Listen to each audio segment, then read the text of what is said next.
So your Sony ZV-E10 and ZV-E10 Mark II mic is not working. I will show you how to fix it in today's video. Now, the first thing that we need to do is head over to the menu.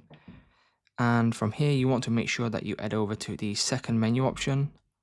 So just click through the menus here. It will take a couple of seconds.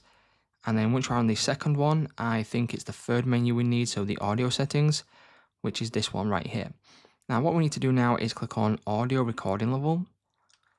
And what you will notice a lot of the time if the audio isn't working is that it will be right down at 0 and you will not be able to see the audio being picked up down here.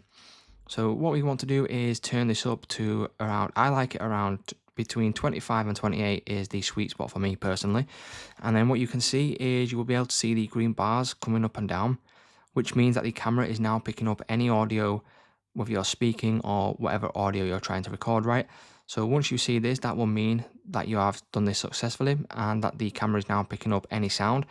And then you can then just go ahead, click on OK. And then if you go back into it, you'll be able to see that it's still the exact same. And then that should then pick up any audio through your mic. And that's how you can fix the Sony ZV-E10 mic not working.